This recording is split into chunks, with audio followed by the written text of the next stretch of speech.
தயிர் சாதத்தை டிஃப்ரெண்ட்டாக செஞ்சு பார்ப்போம்மா. எங்கள் பாப்பாங்களுக்கு வந்து தயிர் சாதம் வந்து டிஃப்ரெண்ட்டாக செஞ்சு தரணும்.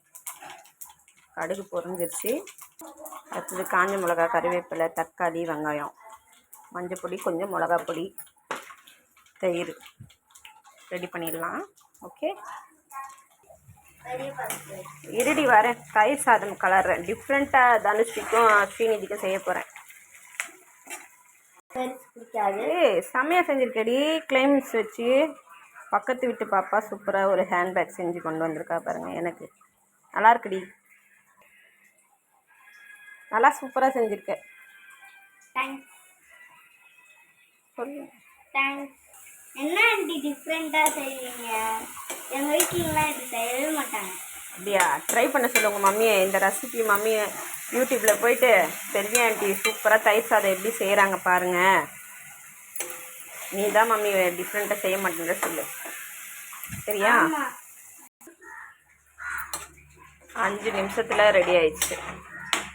ஆமாம், 5 நிமிஷத்தில் ரெடி ஆயிடுச்சா? எழுந்து என்ன சமைக்குது டெய்லி இதே வேலையாக இருக்குது. ஒருத்தருக்கு தயிர் சாதம் பிடிக்குது, ஒருத்தருக்கு சாம்பார் சாதம், ஒருத்தருக்கு உருளைக்கிழங்கு பொரியல். ஆண்டி டெய்லியுமே கிச்சனில் நின்றுட்டு பைத்தியம் பிடிச்சிருதுமா எனக்கு. இல்லை கண்டிப்பாக ஆமாம் தானே. நீங்கள் என்ன பண்ணுறீங்க? தோசை மாதிரி ஊற்ற சொல்கிறீங்களா? இல்லைல்ல தனுஷ்டி பாப்பா, ஸ்டார் தோசை இந்த மாதிரி கேட்குறீங்க. அப்புறம் மம்மிங்க எல்லாம் பாவம் தானே.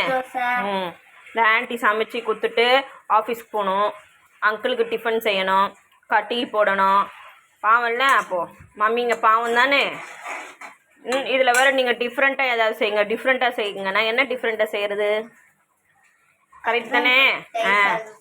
அதுதான் இப்போ இதை டிஃப்ரெண்ட்டாக ஏதாவது ஒன்று செய்யும். டெய்லி வெறும் தயிர் ஊற்றி பிசைஞ்சு சாப்பிட்றதுக்கு ஒரு காரசாரமாக இதிலே நம்ம வெண்டைக்காய் கூட போட்டுக்கலாம். மோர் குழம்பு டிஃப்ரெண்ட் வந்துடும்.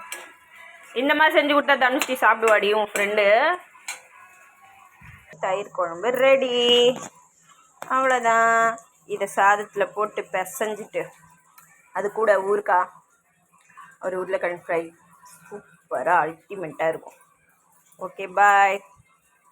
நீயும் பாய் சொல்கிற எல்லாருக்கும். பாய்.